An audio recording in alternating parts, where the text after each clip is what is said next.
Hey everybody, welcome to another episode of the Clint Crowe Real Estate Show. Glad to be back with you all. Hope you're having a very happy holiday season so far. Today I'm very excited to be joined by my most recent guest, Miss Susan Murdock. Susan, thank you for joining me. Happy to have you. Thank you. So you've been in the business for a couple of years, just finished up your second full year. And, Right.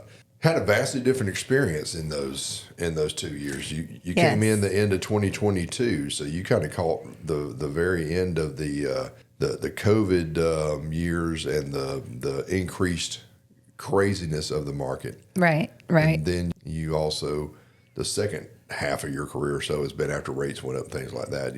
You've noticed a difference, I guess. You and I've talked about that. It's been a very different market for your first 2 years.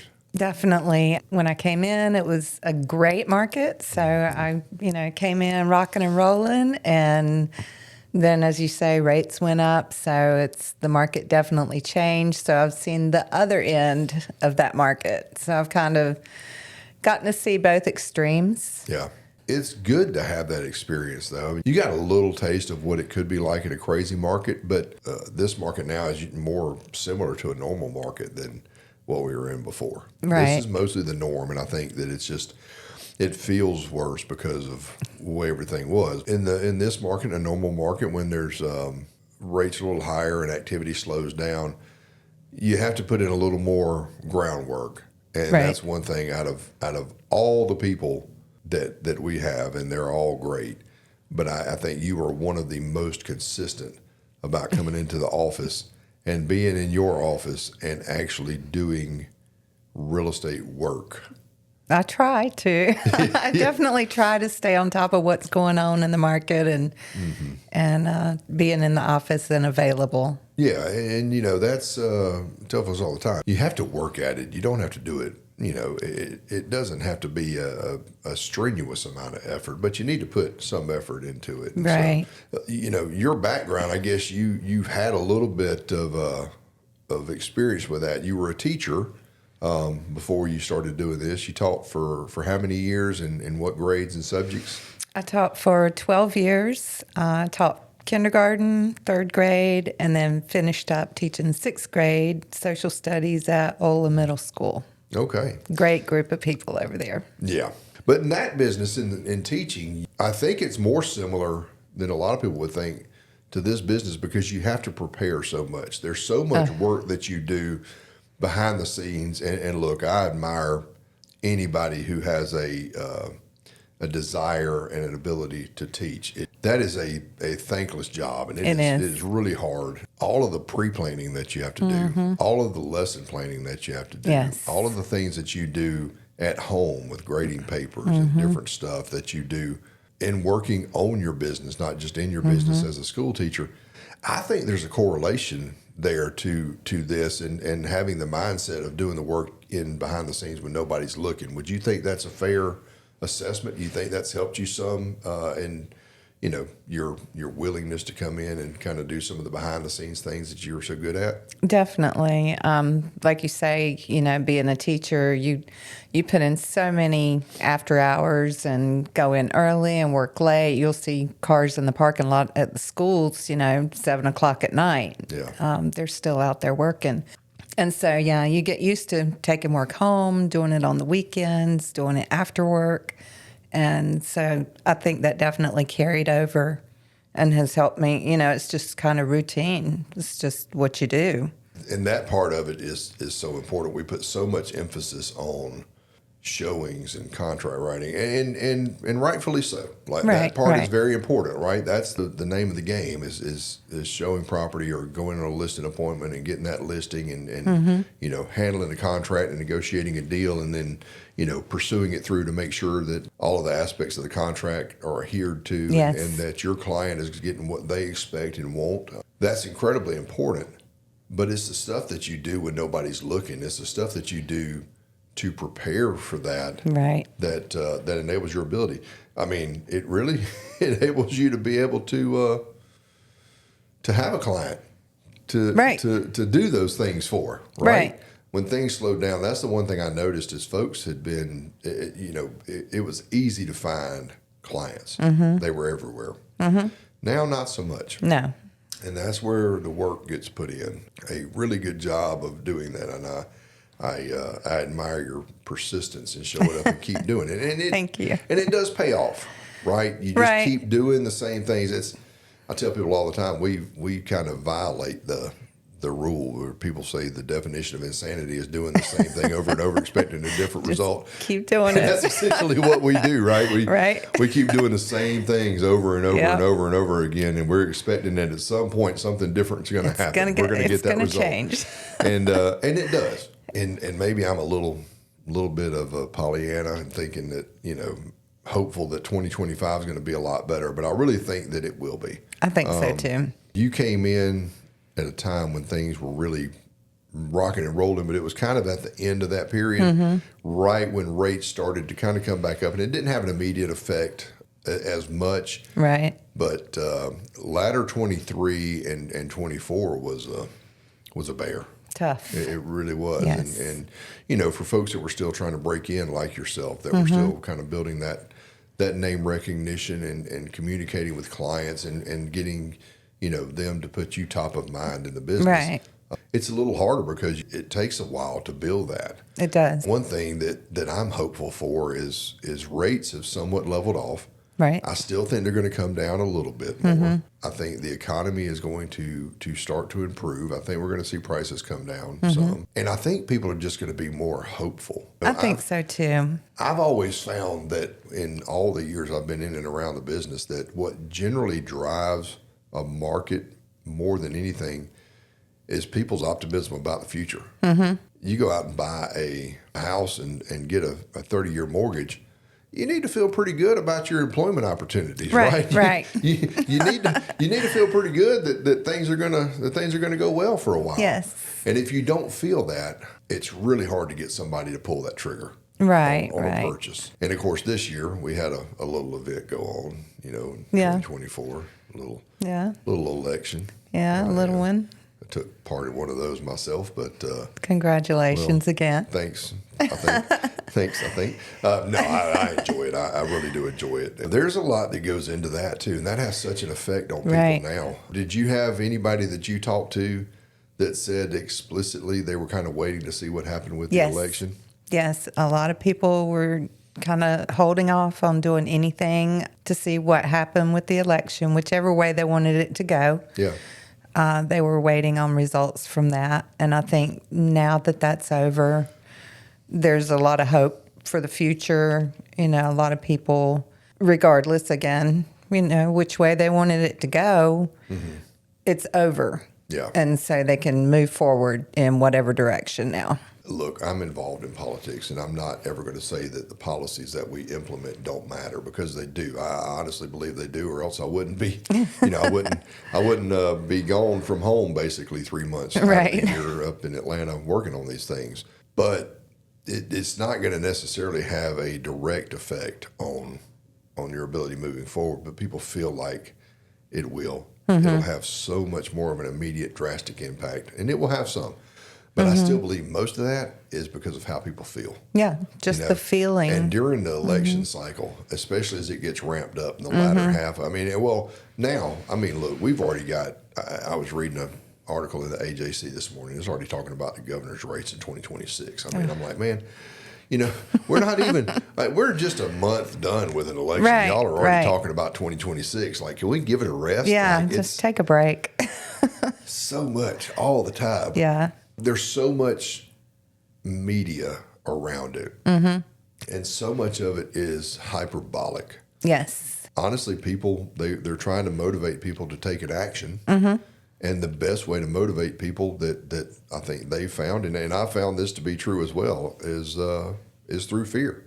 Right. That I think that people will do way more to avoid pain than they will to gain pleasure. Right. And so we've gotten to where our politics now so much focuses on negative. And because it's so pervasive with social media in a 24-hour news cycle, that's about a 1-hour news cycle now. It's all the time. Yeah. That people just can't get away from it. And I think that just drives them down to where they're just afraid. They're paralyzed by fear. And it's depressing. I mean, yeah. I get to where my husband will watch the news, and I'll work a puzzle or something, or work on my real estate stuff. I mean, I just don't even watch it. Yeah. And so it's understandable to me why folks would say, well, I'm going to wait and see what happens. Even if, regardless of who won, if they needed to buy a home and they were wanting to buy a home, they were probably going to end up buying a home. Right. As long as they felt confident in their employment opportunities and things like that. But I think it's just that fear of the unknown. Yeah. And so now I think the reason people feel optimistic, that's the biggest driver of it. Consumer confidence. Yeah. Really has an effect on our economy. That's why we track consumer confidence. Right. If people feel the economy is better, perception's reality, right? If they perceive things are better, then they're better, and they'll do things that will lead to them being better. So, so I'm optimistic. I think you will be too. I want you to be, because I know you've been doing the stuff, you've been doing the work, you've been putting it in, you've put the hours in, you've done the work behind the scenes and stuff, and of course, you work with your daughter-in-law, Kayla. Yeah. Who just had you another beautiful grandbaby. I know. Yeah. I like having her come up and bring the baby and stuff. Oh, She yeah. was here at the class we did Tuesday, little contracts class, and, had the little baby, and the baby's so tiny. Of course, she's not very large either. No. And it's so funny when she has this is the second one I think she's had since I've known her. I guess. And the first was twins. Yeah. When you met her. Yeah. Yeah. And she never gets very big. No. Like, she gains no weight. She has one little round bump in her belly. And that's all baby. It. She has the baby, and then she goes right back to being tiny. And I'm like, well, that's all right then. Very good. Not fair. No. But y'all work together, and I think that's something I identify with, having worked with my family and my parents when I started. Yeah. It's good to have folks to work with, but you and her have also teamed up with another person here, right? Y'all are part of the Move with Megan team. We are, and we're very excited to be a part of Megan's team. I think she is so good at marketing. Yes. And getting word out and structure and systems and things. I was talking to her, I don't remember if it was yesterday or maybe the day before yesterday, but she's been on before, and I actually want to have her come back and talk about some of the things she's done, some of the changes she's made with her systems and things to implement more of our tools. She had some outside stuff she was using before, and has found a way to do that through things that we have to offer, the same things, and have it be a lot more economical. Right. If there's somebody that you're if you're willing to do the stuff and she's willing to show you how to do it, I know she is. I'm excited about y'all's future. Y'all being willing to do the things and take the action, I think, is going to lead to a lot of success for y'all. And I'm really excited for that. I think starting off 2025 with Megan, being on Megan's team is going to be that's going to be an amazing year. Yeah. Yeah, I think so too. I know she'd said that y'all essentially took 2024, especially the latter half, kind of getting things set back up. Right. Getting kind of reworking systems. And while it was slower, a lot of times folks, when they don't have anybody to show, they don't do anything, right? They're not working on their business. Right. If they're not working in their business. And so that's the time you really have to look at your tools and say, hey, what worked, what didn't work, what can I, where can I be more efficient? Yeah. We kind of run a mini Doge operation, like Elon Musk and Vivek Ramaswamy are going to have the Department of Government Efficiency, right? You set up the Department of DOS, I guess, Department of Susan Efficiency. And, you kind of see what worked and what didn't, and where you can put your energy, because there's a handful of things that really matter at the end of the day. If you put more energy into those things and less from the other, you really have more time than you think. We tend to waste a lot of time. And by we, I mean me. I'm pointing the finger squarely at myself. There's so many things. I mean, it's so easy to get sidetracked on this, and it's hard to narrow it down. And that's a good point. That it's a good time to focus on what did work. You get them. We all get them. Dozens and dozens of emails a week about this system and that system and this opportunity and this person wanting to provide you leads and that person wanting to provide you leads. And they've got all of these buyers ready to go or FISBOs that they can get you the listing on or whatever. I got one today and I don't even sell anymore, man. Why are y'all still sending me this stuff? I don't sell anything anymore, but there's so many distractions and so many tools and so many things that people are offering to be they've built the better mousetrap. Yeah. And it's easy for you to try to do that. Now, one thing that I do think will be, and I know y'all have utilized this some. I know Megan, she's really the one who kind of really first turned me onto it, was some AI, utilization, ChatGPT and so forth. And I do think that is something that can be really impactful. If I write a lot of social media captions and different things when I'm doing stuff, and I'm trying to be better at posting on social media. Me too. I'm not. Well, you and I, we didn't grow up with social media. Right. We're not used to posting everything that we do to document it. Yeah. We didn't have a camera in our pocket every minute of the day when we were growing up and take a picture of everything, right? Yeah. Or a video now, as we're sitting here recording a video podcast. That's second nature to a lot of people now. Oh, yeah. And it's great. I love social media and hate social media at the same time. But I do love it as far as being able to reach people.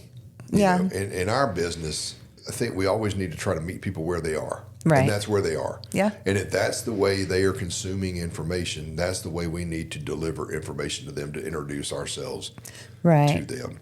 But I try to be better at that. And when I do go to post something, I want to try to have a caption or something that the algorithm's going to like better, that it's going to do, the thing and include some of the hashtags or what have you to help in search algorithms and different stuff. I try, but I'm not the best at that, definitely.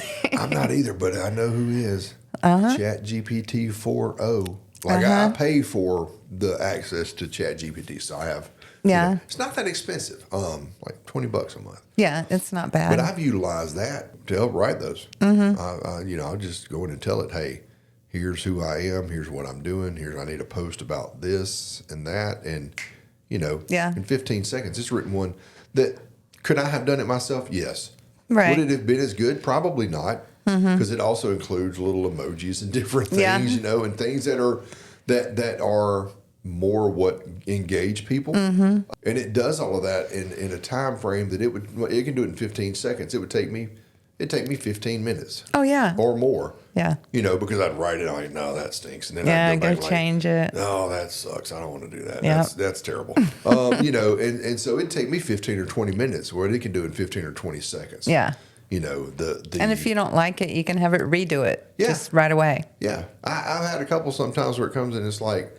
It's a little more colorful and flowery than I think I would normally, like what people would expect from me. You know what I mean? It's a little more, and I was like, hey, do that, but make it less flowery. Yeah. Or whatever, or a little more practical. And it'll do it just like that. And I found the more I do it, the more it kind of knows what I'm looking for. Yeah. I've had to give talks and speeches at different things, and I'll kind of write out what I want and the topics I want to talk about. Yeah. And then I'll run it through it and say, hey, can you expand this? Can you help improve this and expound on some of these things and help me?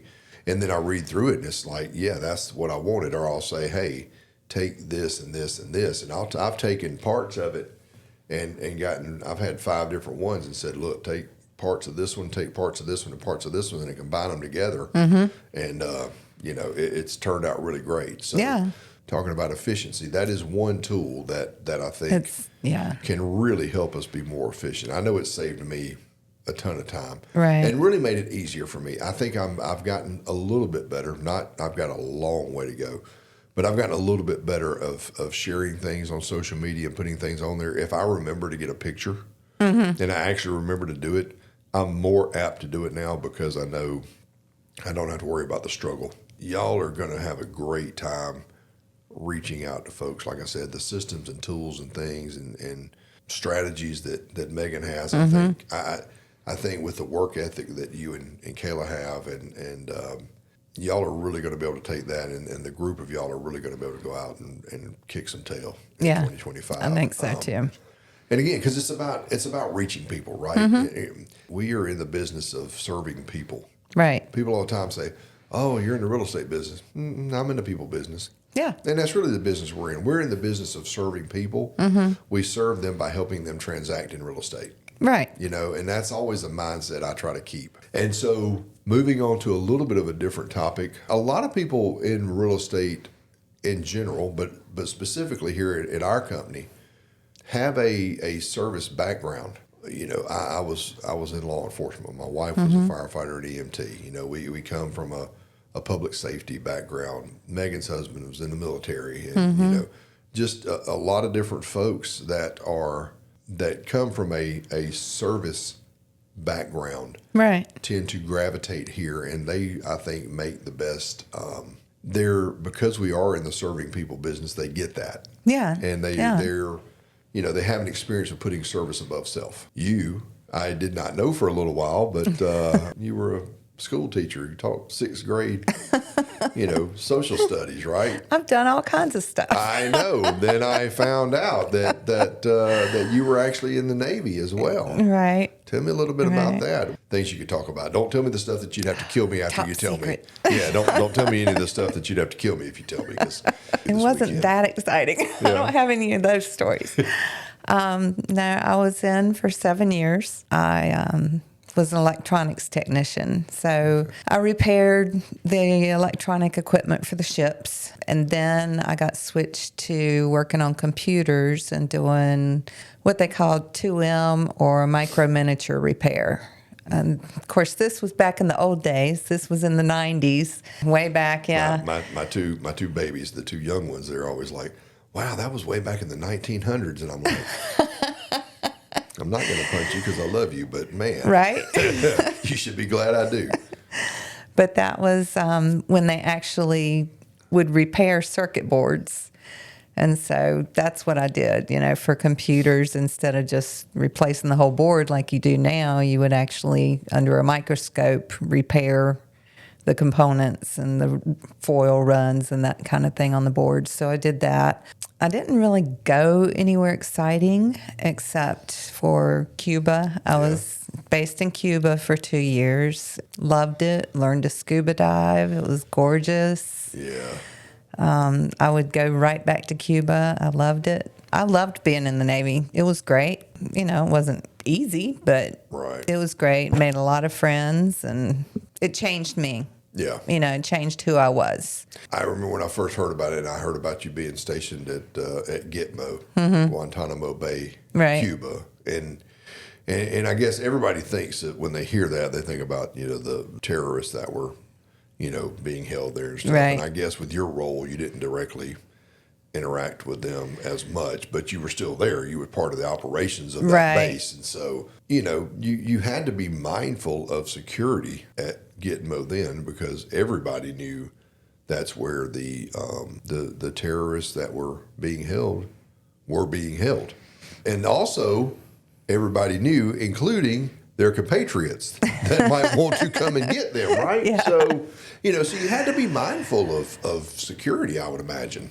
Yeah. When I was there, we had what we called tent cities.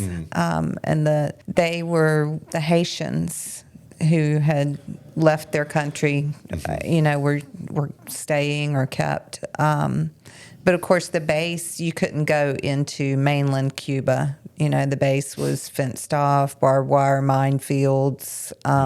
So you could only be on the base. Right. But it was a nice little quick hop over to Jamaica and stuff like that, so you could take quick trips. And, but, I was on security detail at the airport, at the runway and stuff. So, you had to be conscious and do your own security details as ordered. Yeah. So were you doing that? Were you still in computers and communications then too, or did you change your MOS when you were doing the security detail at the airport? Or no, that's I was doing the computers. That was just it was called Auxiliary Security Force, and so that was just an additional duty. Okay, so everybody kind of participated in that. Right. Took time. So yeah. Okay. I'm glad you mentioned that. First of all, thank you for your service, and I appreciate everybody who has been willing to serve in the military to protect us all. But sometimes I'll say, "Oh well," I've had people who were in who said, "Well, I was just a cook, or I was just a this, or I just did that." Nobody who is in the military is just anything, right? Because at the end of the day, well, they all go through basic training. They all learn how to fire a weapon, right? I mean, that's because they may be called on to do anything. Right. You have a primary job, but the ultimate job is the safety, security, protection of the United States of America. Right. And so, I always like to highlight that no matter what the primary job is, everybody has secondary jobs and they have other duties to do. Yeah. And sometimes you do those duties. They have to have communications people in forward operating zones in different places. And so I have a huge amount of respect for anybody who was in the military. I came real close and then had some family changes that kept me from wanting to be gone. But I found other ways to serve. But I just, anybody, my dad was in the Army, and anybody who, now especially it's all volunteer. Right. So they volunteer to go do that. Yeah. And that's a big deal. Yeah, Cuba's not a bad place to be stationed. I know some other folks that were down. A friend of mine that I worked with at the police department. Actually, a couple of them. They were in the Naval Reserve Shore Patrol, and they got stationed. They did a tour down at Gitmo. To do security forces, and they were actually operating the prison and stuff, working in that role. But you talked about scuba diving. I'm an avid scuba diver as well. I don't know if we've ever actually talked about that. No, we haven't. I don't know that we've ever talked about it, but that's another reason I like you. I actually, threw some of my stuff in law enforcement. I actually had a time when I served with the sheriff's office in Butts County. I was on the dive team, and I had been an avid diver for years before that. Just something I wanted to.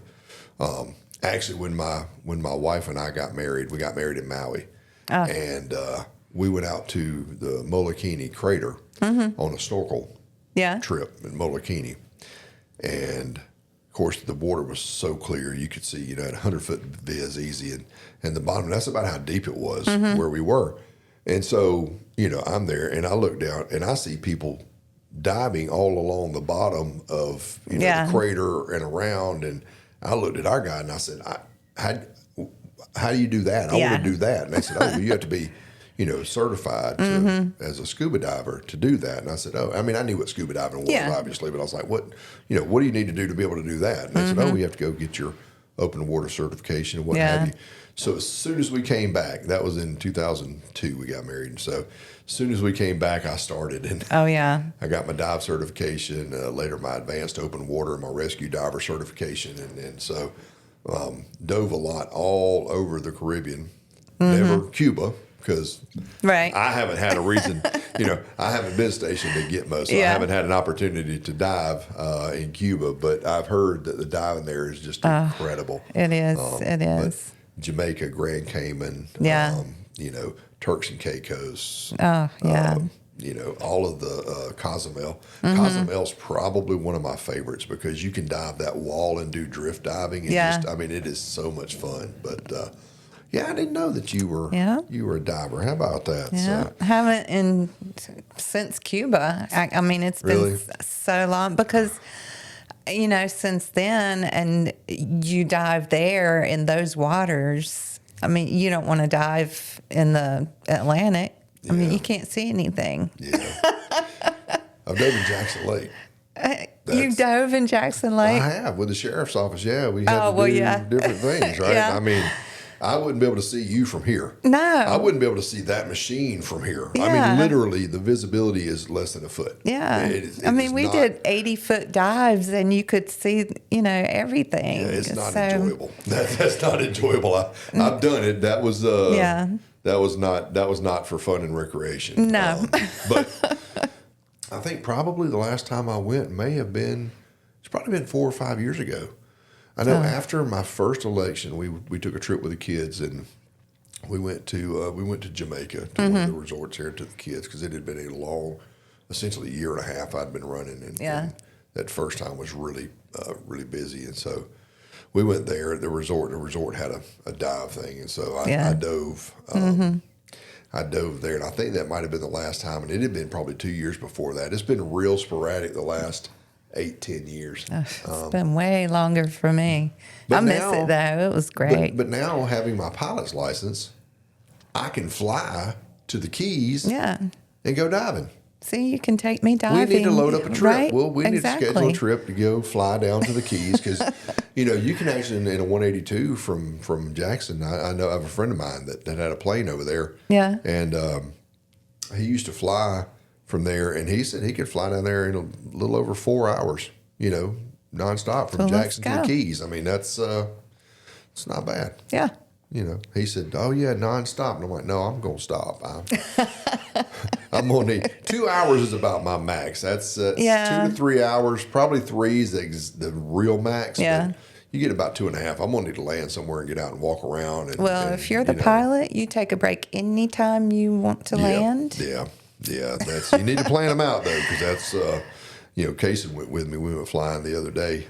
He was my first passenger. Yeah. I told him a long time ago when I first started. He said, "Hey, can I be your first passenger?" And I said, "Yeah." And so I had told him that, and I thought all of us, me, Nunu, and the kids, might all go together. And she's like, "No, you promised Casey he could be first." And I said, "You're right." So we went, and before, because he's notorious, how kids are.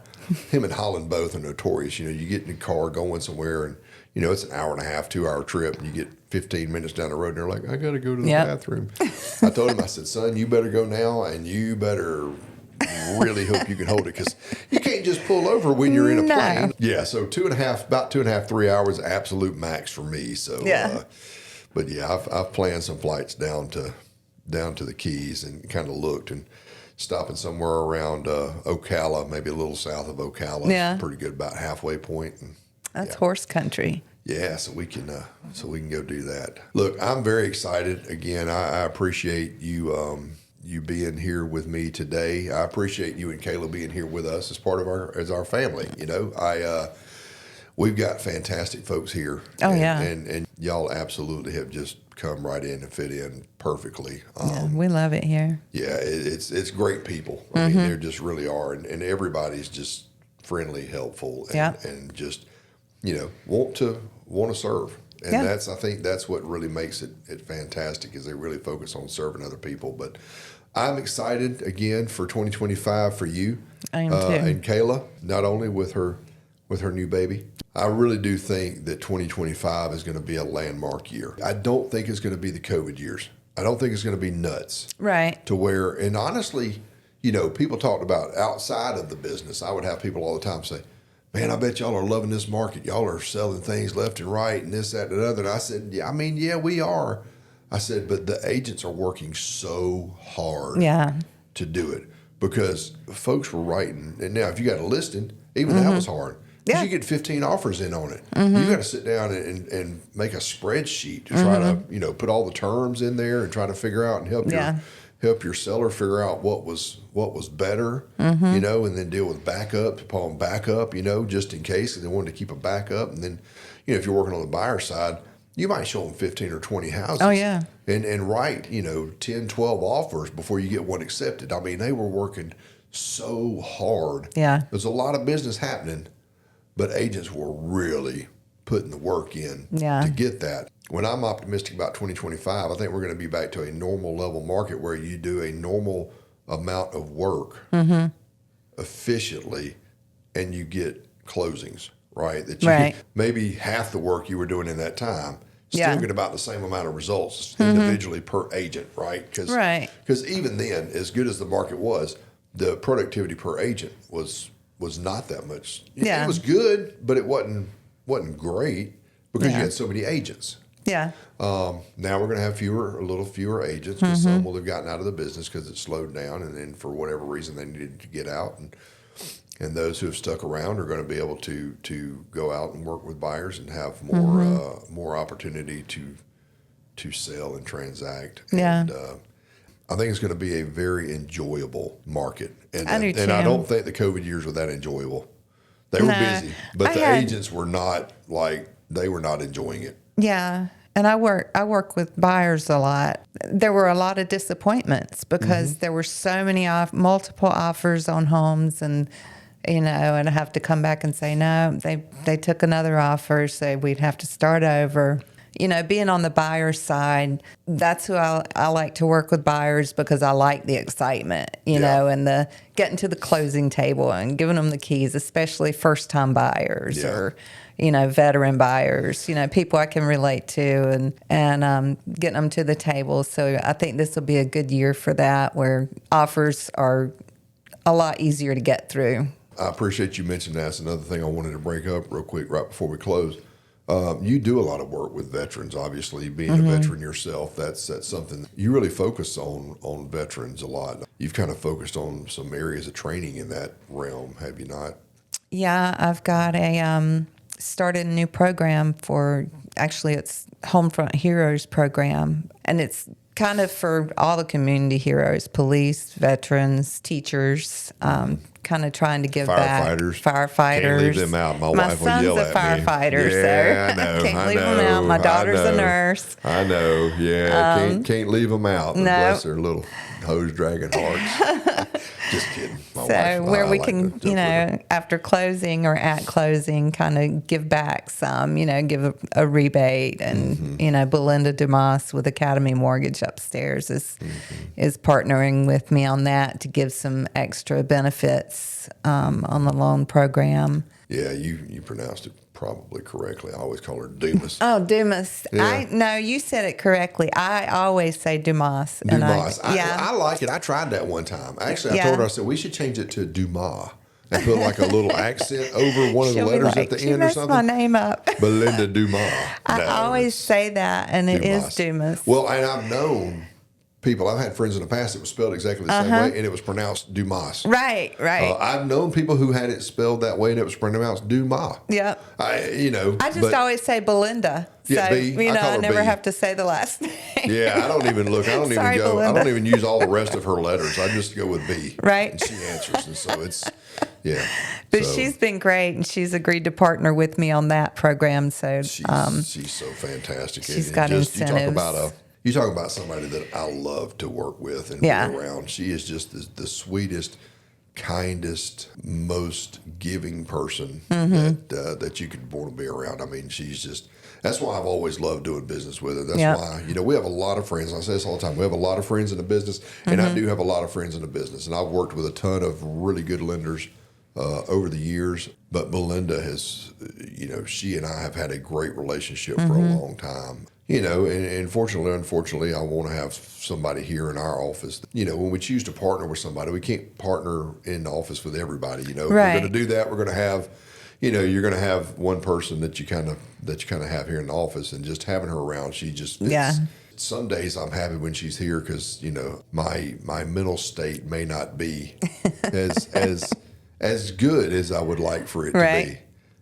And she comes in and she's just so bubbly and happy. And that's the word I was thinking. She and I can sit and talk, and all of a sudden I feel better, and I'm like, thanks, B. I appreciate that. We sit in the office sometimes and just have a little therapy session. Yeah. And that's a fantastic program you're doing. I know that was some things we had to look at some different ways to make sure we could do that, and how to do that and stay legal, and do it in a way that was going to be proper and have the ability to do it. But it's a really good program, and I know you've put a lot of research and done put a lot of effort into finding ways to help serve our veteran community and all of our public servants. And so I really commend you for that. And I think that's another thing that's really going to help in 2025. I think that market's going to improve. I think we're just. Yeah, I think so. I just think everything's going to improve, mostly because we're going to not be talking about an election. Yeah. We're not going to turn on the TV and every 30 seconds have back-to-back commercials that talk about how the world's going to end if so-and-so gets elected, Yeah. So Yeah, I think we're going to be okay. Yep. It's going to be a good year. It will be a good year. Well, thank you again. I hope it wasn't more painful than what I told you it would be. Well, thanks again. I appreciate you. Appreciate Kayla. Love having y'all as part of our company, and excited to see what y'all do in 2025.